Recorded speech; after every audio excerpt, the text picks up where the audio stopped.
Hello everyone, welcome back to my channel. সবাই কেমন আছো? আশা করছি সবাই খুব ভালো আছো, আর আমিও বেশ ভালো আছি। তো আজকে আমি তোমাদের সাথে কালী পুজো অ্যান্ড জগদ্ধাত্রী পুজো দুটো ব্লগই একসঙ্গে শেয়ার করব, কারণ আমার ফোন থেকে সব কিছু ডিলিট হয়ে গেছিলো। আমি যতটা পেরেছি আমি তোমাদের সাথে শেয়ার করছি, আশা করছি তোমাদের ভালো লাগবে। তো বিয়ের পর তো আমার সব কিছু প্রথম পুজো, কালী পুজো জগদ্ধাত্রী পুজো সব কিছুই আমার বিয়ের পরে প্রথম।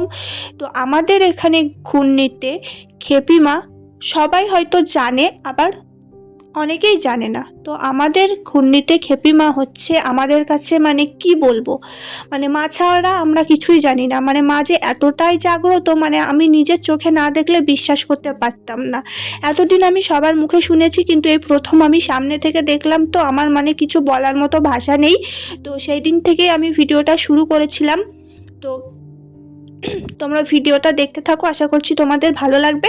তো আমি তখন ছাদে এসেছিলাম কারণ হচ্ছে একটু আলতা পরবো বলে। যেহেতু বিয়ের আগে আমি সেইভাবে কখনোই আলতা পরিনি, বিয়ের পরেই আলতা পরতে হয়, ইচ্ছে না হলেও পরতে হয়, কারণ যেহেতু বাড়ির বউ।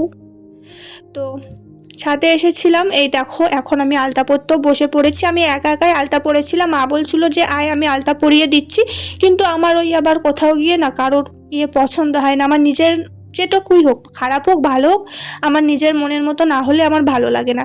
তো তারপরে আমাদের পাড়ার বলবো কি, আমাদের একদমই খেপিমা আমাদের নিজের পুজো।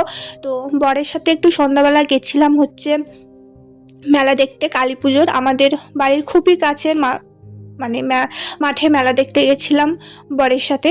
তো এখন হচ্ছে মেলা টেলা দেখে খাচ্ছি হচ্ছে কুলফি। তারপরে দেখো মেলাটা তোমাদেরকে পুরোটা ঘুরিয়ে দেখাচ্ছি। ভিডিওটা বেশি বড় করতে পারিনি, খুবই ছোট, যেহেতু সব কিছু ডিলিট হয়ে গেছিলো। তো যেটুকু পেরেছি সেটুকুই আমি তোমাদের সাথে শেয়ার করছি। তো এটা হচ্ছে ফার্স্ট ঠাকুর, এটা হচ্ছে বড় মা। তো তারপরে দেখো মেলা থেকে চলে এসেছিলাম, এটা হচ্ছে আমাদের খেপিমা। তোমরা শুধু একবার দেখো, আমি মানে কি বলবো, আমার বলার মতো কোনো ভাষা ছিল না। মা যে সত্যি এতটা জাগ্রত, আমি মানে কি বলবো। মা যেদিন চলে যাচ্ছিলো, মার বিসর্জনের দিন, সত্যি আমি মার মুখ দেখে কেঁদে ফেলেছিলাম, কারণ মার পুজোর সময় যে মার মুখটা এত সুন্দর ছিল, এত মানে কি বলবো। কিন্তু মার যেদিন বিসর্জন ছিল, মার মুখটা দেখে সত্যি সবাই তো কেঁদে ফেলেছিল। আমি তো প্রথমবার দেখলাম, আমিও কেঁদে ফেলেছিলাম। তো তারপরে কোনো প্ল্যান ছিল না, হঠাৎ করে বর দুপুরে বলল যে চলো নৈহাটি বড়মার কাছে যাব। আমার তো সত্যি কোনো প্ল্যান ছিল না, ভেবেছিলাম যে যাব না, আমি নাও বলেছিলাম। কিন্তু যেহেতু বলে না যে মা যদি না চায় তো মার কাছে কেউ যেতে পারবে না, হয়তো সত্যি মা চেয়েছিল, তার জন্য মার কাছেই গেছিলাম। কিন্তু মার মুখটা সেভাবে দেখতে পারিনি, ওই যে কোথাও গিয়ে না বলে দিয়েছিলাম। মা না চাইলে যে যেতে পারবো না, আমরা কেউই যেতে পারবো না। কিন্তু মা চেয়েছিল, কিন্তু মার এত কাছে গিয়েও মার মুখটা সেভাবে দেখতে পারলাম না।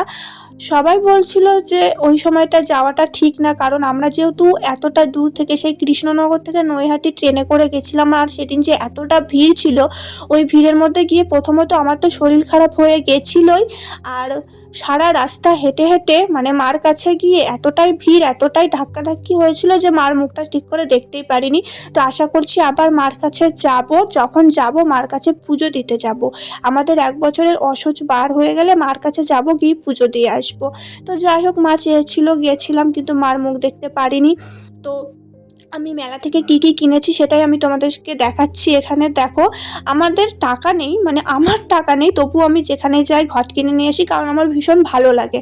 আমার ঘরে প্রায় 3-4টে ঘট তো হবেই, মানে যেখানেই যাই ঘট কিনে নিয়ে আসি মেলা থেকে। এই যে দেখো, একটা বরের আছে, একটা আমার আছে। বরের মানেই আমার মানেই বরের। তো টাকা নেই, তবুও ঘট কিনে নিয়ে আসি। তারপরে দেখো, এই যে খুচরো কয়েনগুলোই হচ্ছে ঘাটের মধ্যে ফেলবো, সেটাই তোমাদেরকে দেখাচ্ছিলাম। তো বেশি কিছু কেনাকাটা করিনি, কারণ সেভাবে ঘুরিও নি, সেভাবে কেনাকাটা করা হয়ও নি। যেটুকু কিনেছি সেটুকুই তোমাদের সাথে শেয়ার করে দিলাম।